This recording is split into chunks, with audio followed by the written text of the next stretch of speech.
Welcome to Character in Action with Matthew J. Norcross, the official podcast of the 7 Degrees of Change Foundation.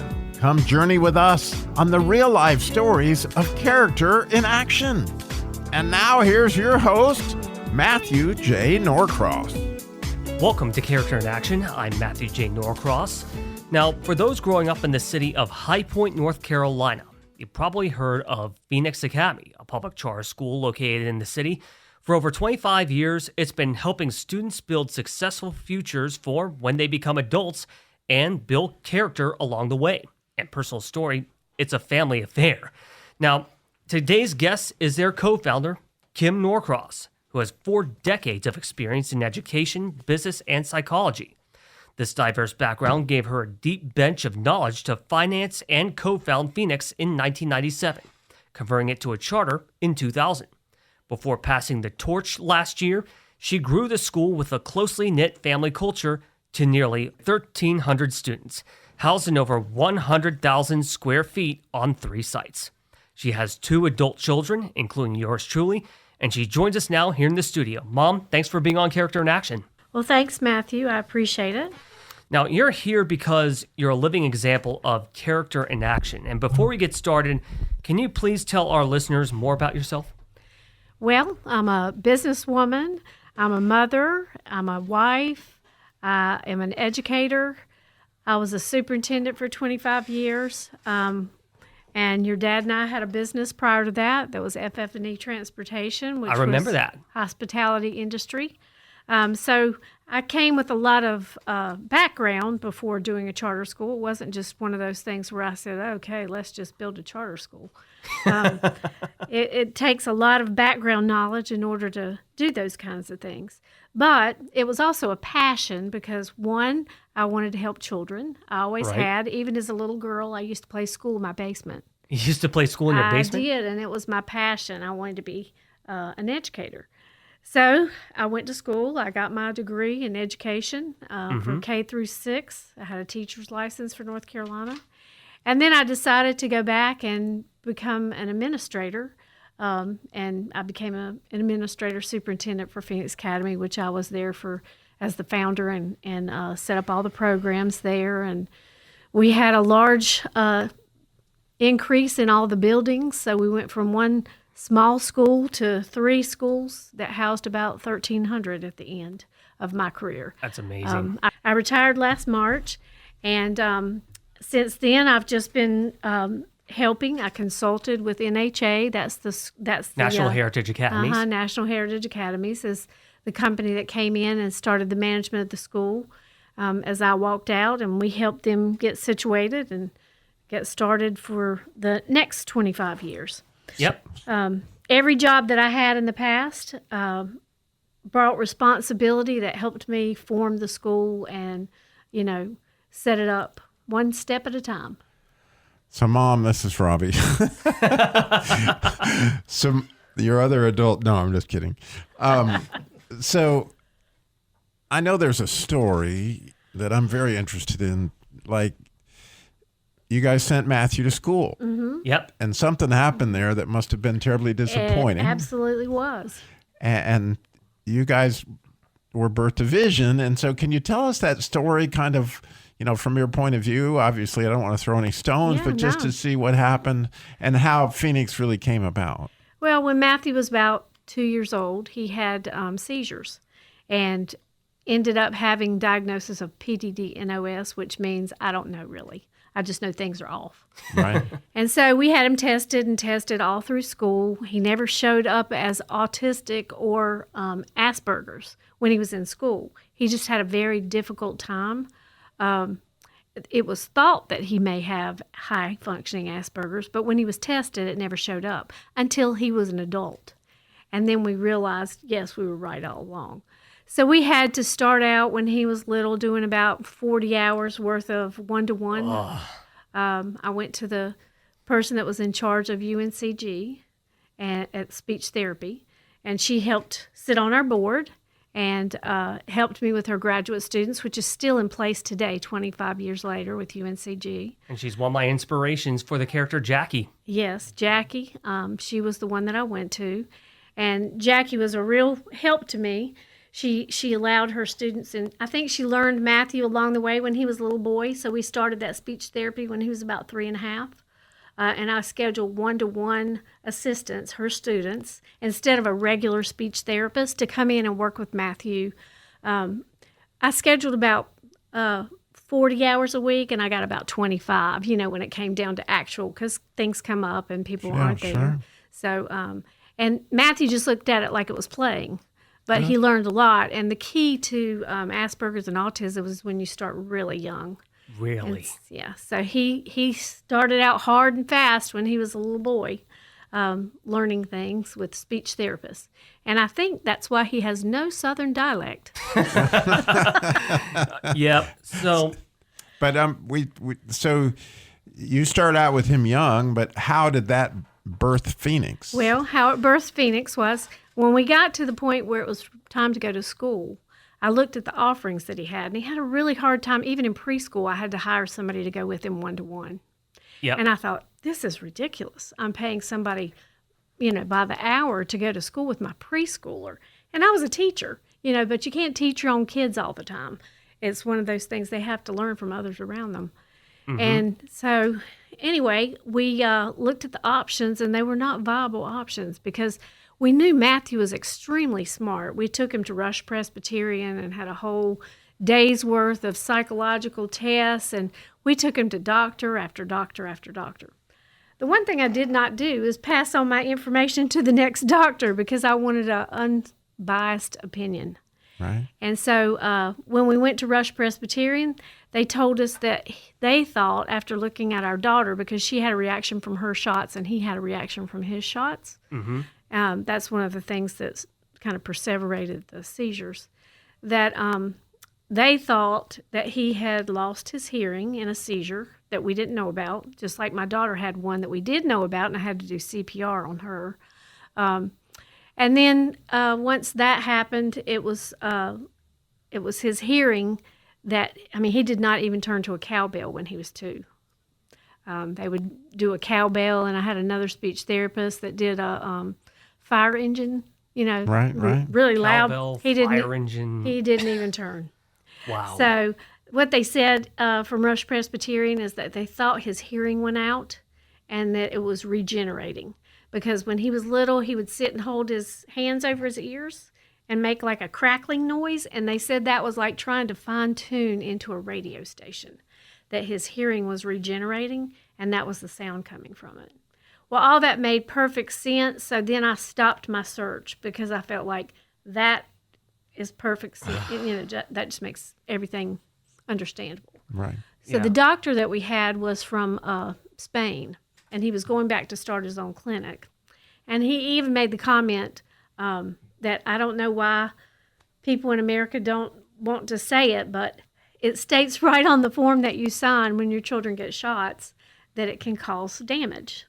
There are big risks. Yeah, there are big risks for some kids. Not all, the majority's not like that, but, for some kids.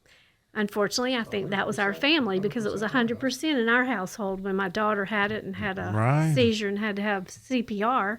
And I had just taken retrain the day before that happened to do CPR, thank goodness. But I swore after that I would never do it again because I didn't want to have to do CPR on anybody else's child. I'd already had to do it when I taught kindergarten too. So anyway, that is how it kind of started, is the birth of the school started because we felt like we didn't have viable options. We actually tried to get somebody else to do a school for us. We were going to fund them for it. And that still didn't work. They ended up shutting down and things didn't work there either. So it was like the little red hen, I guess you might say. If you want to do it, you do it yourself. Who wants to come and help me make my bread? So we started out in a small church and rented a room, and we had 5 students. And then a friend of mine said to me, you should start a charter school. A friend of mine just told me that they're, look into it. So that's what I did. I looked it up online, or not online at the time. I think you had to even call because it was so, long ago. I looked it up, and so they sent me the application, and I looked at Paul, and I said, this is just perfect. This is exactly what we need. where you develop your own educational plan. And so that's what we did. I did the educational side, and Paul pretty much did all of the business side. So that's how we were co-founders of the school. Co-founders, yes. Yeah. And so what I did is I took the concept of ABA and Advanced behavioral analysis, right? Applied behavioral analysis. And we used that concept with the girls that rotated through. Right. They kept data and all that kind of stuff on Matt when he was little. And one step at a time, he got better every year. And the teachers, I took it to the teachers. And then it was really interesting because we were doing a great job with the kids and the school was doing great. And that was when the ABCs were coming in back in the 2000s. And Rod Page called the school after he had reviewed our school. And his office did. And his office said, can we set up an appointment with you on such and such a date to talk to Rod Page, the Director of Education for the United States. Oh, really? Yeah. That Rod Page. Yeah, that Rod Page. Yeah.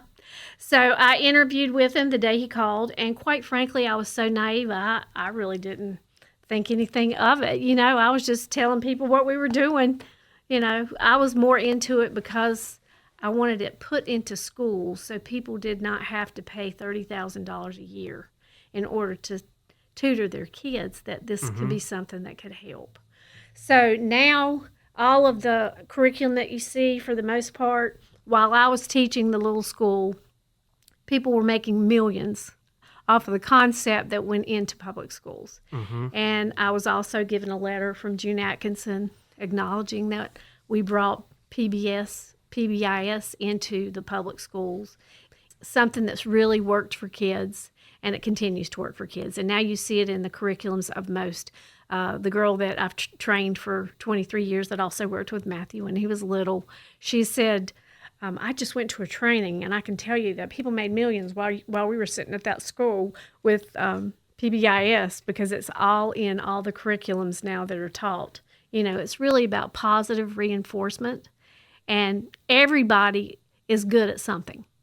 Everybody. All employees. My goal used to be that if I hired somebody, there was a place for them somewhere. I had to find it sometimes, but there was something that everybody could do that was positive. And that's really how PBIS is set up. It's one of those things that no matter who you are, it's not for autistic kids. It's for every individual that walks on 2 feet. Yeah, because in a way, I worked with special needs for years and years, and I don't think there's anybody who isn't special needs in some way. My wife will surely tell you I am. That it's just finding that niche. The gifting, finding that niche, and then figuring out how to strengthen up where they need strength. Exactly. So everybody's got a gift, and you answered my question. You can say that for sure. Good job. Yeah. Probably too much, but that's where it came from. No, it just kind of flows out when somebody asks me that question. I love it. I mean, that was exactly what I wanted to know. Yeah. Yep. So how do you define character? I define character as what's in your heart and how it's displayed to others. And that's even when people aren't looking. You can always see what somebody's character is if you look at their actions and their ways. Yep. So please tell us a story of witnessing, either in person or in history, someone that was a true Phoenix, someone that was a role model, leading by example and making the world a better place. Probably my mother and my grandmother were the people that I depended on the most. Right. They were always my sounding boards, and where I learned the things that are right and wrong. They helped to define those kinds of things. My grandmother never drove a car, but she knew how to minister to other people. And she did things like baking cakes and, making sure people were acknowledged on their birthdays and, just the simple things that mean things to people. It's not about people remember you by what you do, not what you did. So please share a moment that stands out in your mind, something big or even the slightest gesture that was a transformative Phoenix moment, one where you knew you had a significant impact on an individual's life or group of people. I would say that was probably the first year that I was the leader of the school. I went in and 9/11 hit. I remember And that that to was this day. before cell phones were really even common. And I had to make the decision whether or not to let those kids go home or keep them at school because the county kept the kids at school. And I thought, I want my kids out of here because they were circling the tanks. There's some fuel tanks in Greensboro. And I thought, when the military's out circling those, that's too close for comfort for me. And I had this little boy that walked up to me in the hallway and he said, "Can you help me call my uncle? I think he was in the tower." And I wanted to say, "Let's stop and pray."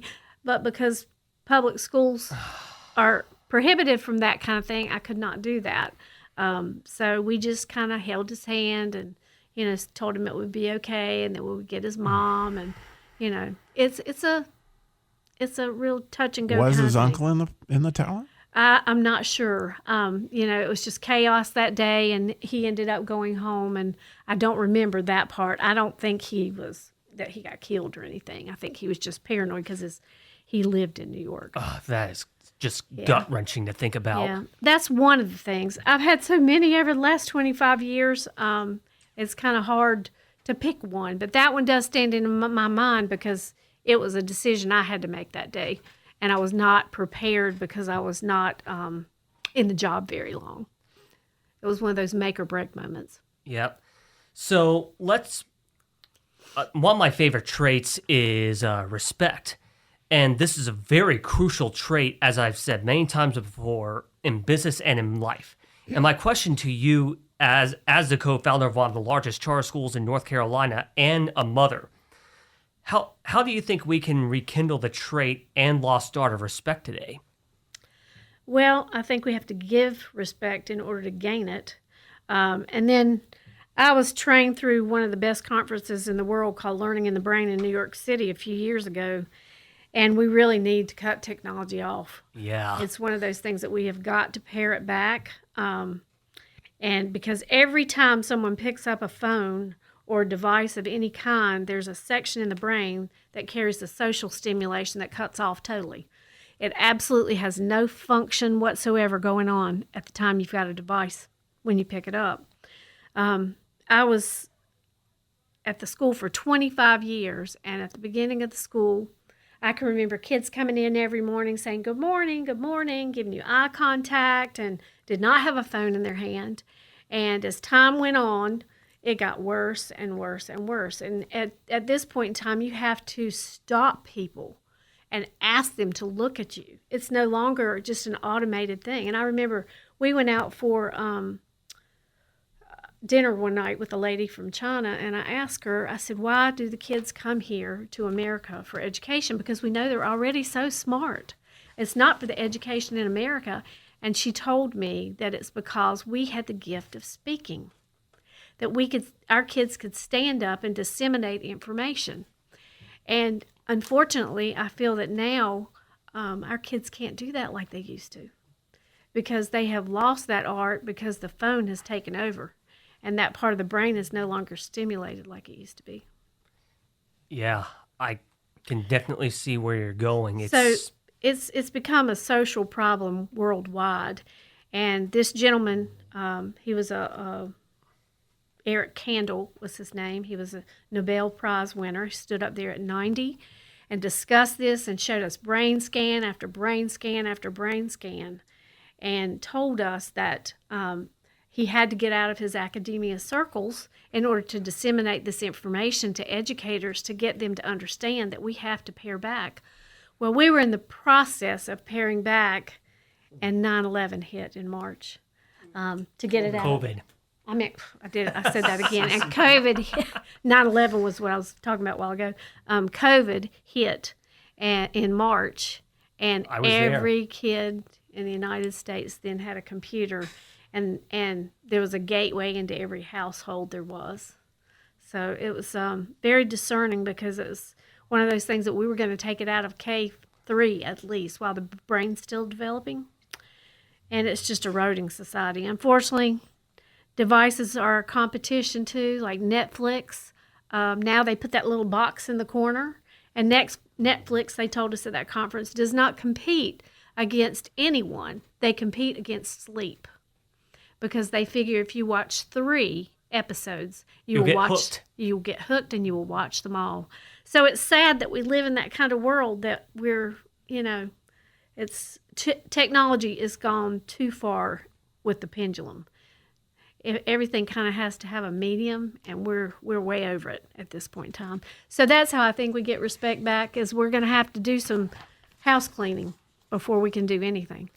Yeah. So another one of my favorite traits, I don't have time to go through all of them, but I'll go through a select few.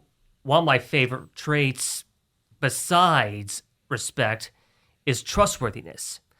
Now, I told Dan Forrest when he was on the show earlier that the trait of trustworthiness has become yet another lost art, especially in our government and our institutions.